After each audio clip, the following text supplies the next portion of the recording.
Now, there is another development that has taken place in Canada in the last 12 hours. There is a Canadian broadcasting news channel by the name of CBC. It goes on to claim that it has gotten tip from anonymous sources that there is a link between the Indian agents of the government of India and the death of Nijjar. Now, it claims to say that it has gotten, as per its sources, signal intelligence and human intelligence that point to the alleged involvement of the agents of the government of India in the assassination of the India-declared terrorist Nijjar. Now, there are other foreign media channels and media agencies that are targeting India in the same vein. And we understand why they are doing it. There are certain media agencies who are calling India and the government of India, quote unquote, nationalistic. They are going about comparing the largest democracy of the world, India, to China, which has autocratic rule, where helm of affairs is led by Xi Jinping. They go about saying that India is replicating and mimicking China's wolf warrior policy in its aggressive foreign policy that it is seen as being displayed, whether it is Canada, whether it is the Ukraine-Russia war, or it is about the G20 success that India had in the joint communique that was released at India's behest. Now, what we are going to do is not make comments on this biased and prejudiced narrative that is built by foreign media. Time and again, every single time, India sees success in the international arena. I'm going to start my conversation with Ambassador Veena Sikri. Amidst number one point, this specific anonymous tip that a Canadian broadcasting news channel has got. Now, what credence is this anonymous source that the Canadian news channel is giving at this point of time to accuse India of assassinating a terrorist, when the government of India and Prime Minister Justin Trudeau of Canada refuses to give any credence, any evidence, any proof after making this huge statement against India? And he also goes about going on a diatribe and meandering when journalists ask him for proof. Okay, Gautam Mukherjee, I'll pose the same question to you while we wait for Ambassador Sikri to join us. Well, Megha, the main issue that Canada and particularly Justin Trudeau's Liberal Party and his Khalistani supporters are facing is that the world spotlight has been put on them for harboring a large number of terrorists, drug dealers, murderers, and people of that ilk, most of them from the state of Punjab. Some of them have been given Canadian citizenship. Some are there on forged passports and such like. Canada is being represented in a lot of countries as a G7 Pakistan in the making. So in order to counter this, there's a narrative on both sides. A Hindu MP has come through and said that you cannot, call for all Hindus in Canada to leave. And this is hate speech of the worst kind, which is being tolerated by his own party. In other words, he is a Liberal MP in Justin Trudeau's party. Other Canadian media is saying that these allegations are without proof, and would Mr. Trudeau and his officials please furnish the proof. So again, this is no clearer than the allegations, because they say in this media outlet, which is leaning towards Trudeau's party, that he has got credible human as well as signal proof. Now, all this is when you talk of anonymous sources, this is the Prime Minister of the country that has spoken on the floor of the Canadian Parliament, accused another sovereign country, expelled a diplomat, and now what is the best they can do is get somebody to snipe from the side and talk of anonymous sources. It's absolute nonsense. Yeah. And it does look like Trudeau is fast losing ground. The Conservative Party head has much higher ratings than he does as Prime Minister, and he is getting in deeper and deeper, and India has decided to hang tough. It wants the size of the Canadian delegations in its embassy as well as in its consulates reduced to match the kind of numbers that India has in Canada. The visas have been stopped, and no Western power in the G7 has thought fit to stand by the side of Trudeau. You've got some junior officials making some sounds of concern, is as far as it has got. Yeah. And these papers, like the New York Times, the usual culprits, may join hands, but their credibility is very low, and most of the articles are written by Pakistanis. The only country that has come out, despite Trudeau canvassing mightily at the UNGA, is Pakistan. And that comes as no surprise to us, I'm sure. Yeah, absolutely. Jyota, get into the conversation, and I would like to,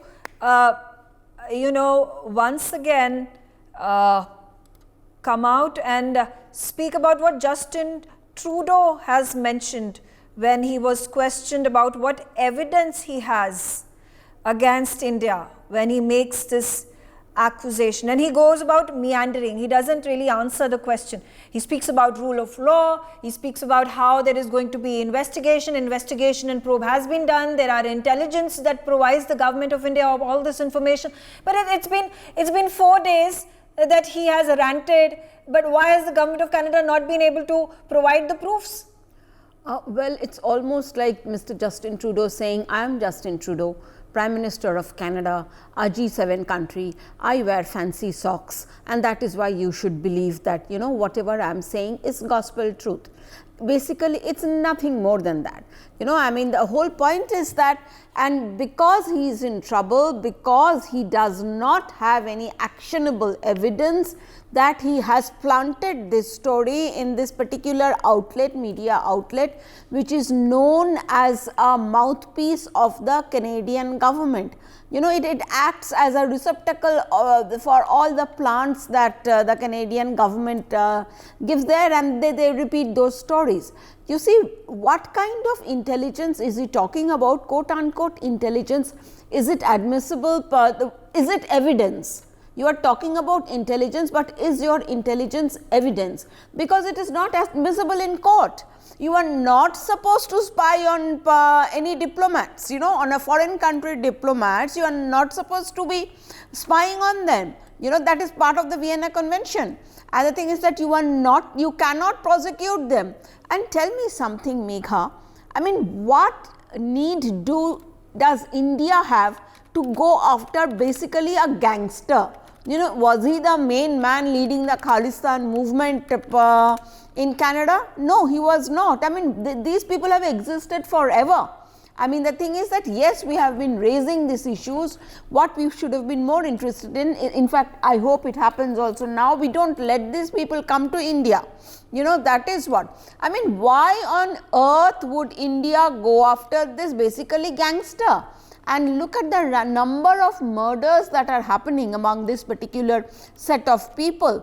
They are killing each other.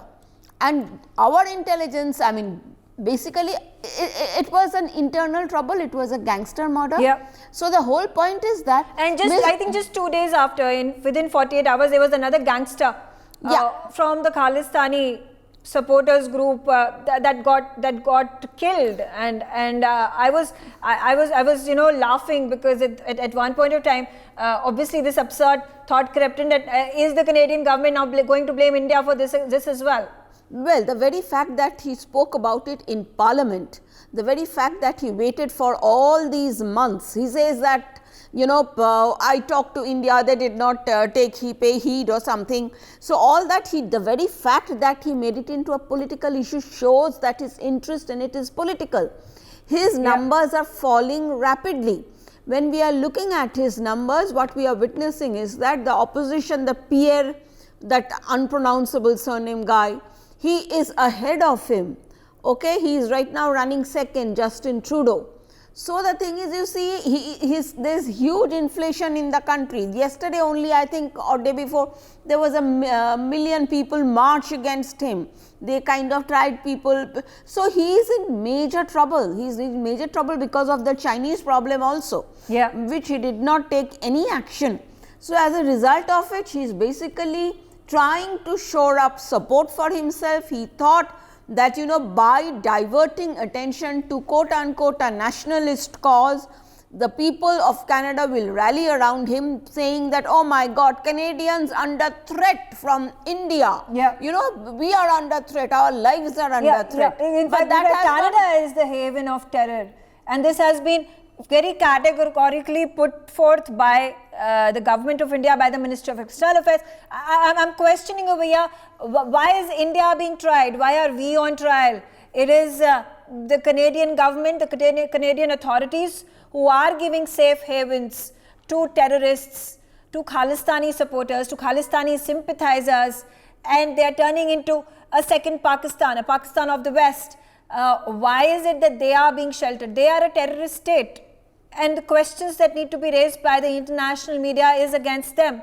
But Ambassador Sikri, again, also the credibility of foreign media, and particularly Canadian media at this point of time, because we are speaking about this, I don't know what evidence they are talking about, because it's still shrouded in mystery. They have not revealed it, neither has the Canadian government, because there was another line of questioning and speculation and a conspiracy theory going on, whether India was looking to sabotage the trip of Canadian Prime Minister when his plane developed a technical snag. And when this question was put across to a Canadian Prime Minister by the journalist over there, he said there are no comments that he can make. And then he says that it is a concern that needs to be looked into. And then finally, at the fag end of his statement, he says that these planes, which are dilapidated, will be discontinued. So what is it that the Canadian Prime Minister is implying here, and what kind of spin are the Canadian journalists putting on India?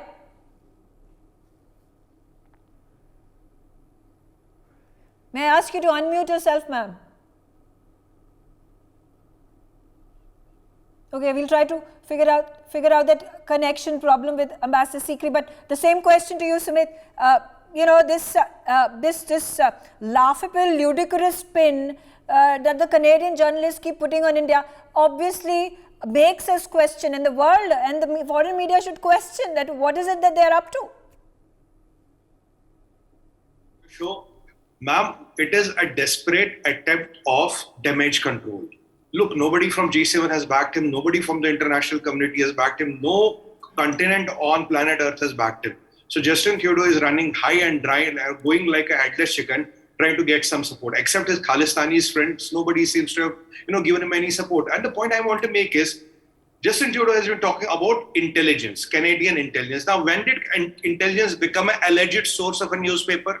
So are you telling me that the newspapers in Canada have alleged sources which have some alleged reporting, and based on that alleged reporting, there is a report which is sent to the Canadian PM, and based on that alleged reporting of the alleged source, he's saying that Indians have done that. I mean, it looks to me Alice in Wonderland and that white rabbit who's perpetually running late for the party, and no marks for guessing who's the white rabbit here. It looks to me a circus of the absurd. I mean, do prime ministers talk like this? You must have lost your upper story completely if you're talking like this. You are talking to the biggest democracy in the world. You are talking to a sovereign country, and your cabal is trying to come and do the damage control, saying, "Bhai, mujhe isne bataya, usne bataya." You are cross-Chinese. Even the Chinese Chanda Mama Global Times at least quotes a reporter saying something. Now you say we have some alleged source telling something. Now we have an alleged source. We say that you have a girlfriend in Moon. Well, that does happen. I have an alleged source who told me that. These are absurd things. These do not happen in diplomacy, and there are nobody to talk to us about the diplomacy and all. We are the world's biggest country with the largest democracy. We have the most robust diplomacy in the whole world. Yes, we are aggressive because that is what we should be.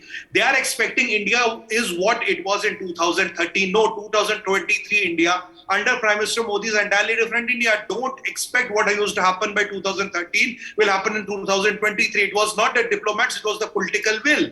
Now, use this white man supremacy, what you think, because we are white, we are Caucasians, we have blue eyes, and we have these blonde hair, and we are destined to rule. These yellow-skinned people, brown-skinned people should look up to us. Salam karne chahiye aise.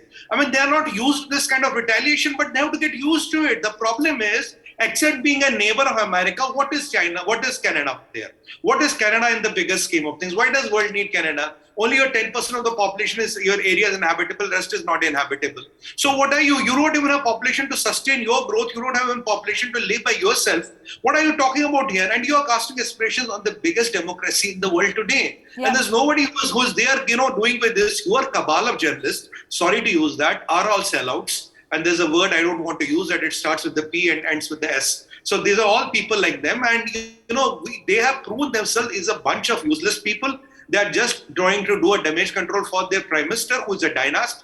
Ma'am, Meghaji, that is why these dynasts are the utmost threat to the democracy. That is why Prime Minister Modi says there is no bigger threat to democracy than Vanshavad.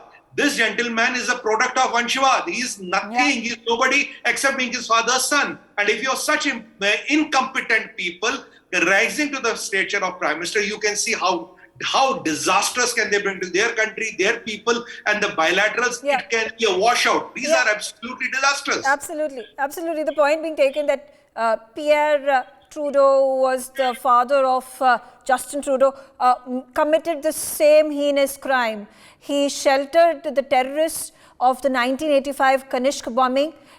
He refused to extradite the terrorist and continued to give safe havens to these terrorists, continued to give safe haven to Talwinder Parmar, who was finally, brought back to India and killed during a shootout that took place. All right, Gautam Mukherjee, another question. The narrative that the international media plays versus what these countries' government officials have to say is completely diametrically opposite. For example, Jake Sullivan, the US National Security Advisor, has come out and said that he said that India is not Russia and China. So there is going to be a difference in how we deal with countries one by one. They've also gone about mentioning that, a question being raised is President Biden going to speak to Prime Minister Narendra Modi on this specific matter? And the answer was a negative. So obviously all this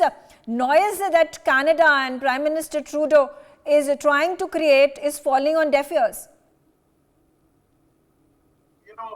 Canada was a founding member of NATO. It is a member of the G7, but it has fallen hard days with leadership like this because the whole world is laughing at it. As far as India is concerned, we have $4.5 billion worth of trade with Canada that we can well do without. I mean, we have hundreds of billions of worth of trade with a number of countries, and Canada is negligible in trade terms. However, 40% of their student population is from India. If they misbehave like this, we might put a stop to that, and that will hurt them in the pocket. And most white people understand being hurt in the pocket much better than words of, why aren't you looking into our concerns? Our concerns are not their concerns. We've given them a list, a dossier, like we used to give Pakistan, of 20 Khalistani terrorists, come murderers, come drug dealers, that we want them to take some action on. and it is anybody's guess whether they will. My guess is not as long as Trudeau is in power. Yeah. So, the rest of the world is plain embarrassed. It's a 2 trillion economy. As Sumit said, its only claim to fame is it happens to be next door to the US. And to that extent, the US doesn't want to be harsh, but it is certainly not going to take up cudgels on behalf of a prime minister that doesn't know the rules of business. Now, what is this? It makes no sense. Yeah, absolutely. And absolutely. he can whine about this all he likes, but neither India nor any other major power should put up with this. And it won't be long before India is inducted into the G7 itself, and there'll be even less of this white supremacy nonsense that he thinks he can pull off. Yeah. He talks of the Five Eyes. None of the Five Eyes have spoken up. If they're doing anything with their eyes, they're looking heavenward and saying, what do we do with this clown? Yeah. Okay. So again, more evidence that is needed. Why have they not been able to put it out in public domain? Well, it's anybody's guess. But Ambassador Sikri, if you can hear us now, and quickly getting you into the conversation about how there is political motivation, and this has been time and again mentioned by the Minister of External Affairs and the Government of India, keeping in mind that it works in Trudeau's favor to polarize by way of supporting the Khalistani sympathizers. We know that the New Democratic Party, which is run by Jagmeet Singh himself, a very popular Khalistani sympathizer, is the one that is going to funnel funds into Trudeau's Liberal Party campaign. And without him, there is no way Trudeau stands a chance in winning 2025 polls. Look, let us be very clear of one thing. This is one battle that India is fighting for itself. There is nobody who is going to come to the help of India from any of the P5 or any other countries. And I think that India is doing very well. India has taken a hard and firm stand on the side of truth. And this is working very well within India and with the Canadian government. We are calling their bluff all the time. All that Justin Trudeau has been able to do in the last 5 days, that from making the word credible allegations, using the word credible allegations in Parliament on Monday, he came down to saying in New York yesterday, credible reasons. But he's still not given any credible reasons. He's given no evidence, no advice, and more than anything else, what has proved called the bluff of the Canadian government is that the Canadian police has been unable to file even an FIR, or first information report, in the last 3 months. And actually, all that has happened in the last 3 months is that they have not come up with any evidence. They've said that we saw 2 burly men drive away in a white Toyota Camry, but they haven't identified the car, they haven't identified the people. They have not, so how can they say that some country has done it? So this is a completely a wrong allegation. He's doing it for his own internal reasons. He's being egged on by certain countries. We do know that China was facing a great pressure from the Canadian public and Canadian political parties, other than Justin Trudeau, to inquire what their activities were within Canada. You know, they have police stations within Canada. They have listening posts along the American border. They have, they have all kinds of interference in the Canadian electoral process. There are also talks that, he wanted to distance himself and turn the tide in this direction to build a narrative so that he does not bring into focus the people's anger and frustration with the Prime Minister, with the Canadian government in mishandling this entire China-Canadian crisis that has erupted, messing in the 2021 and 2019 polls. There is an opposition leader against whom the Chinese have targeted, and questions have been raised in the Parliament, in the House of Commons, to which there have been no answers that have been given by Justin Trudeau or his ministers. For more such videos, subscribe to the NewsX YouTube channel, hit the bell icon.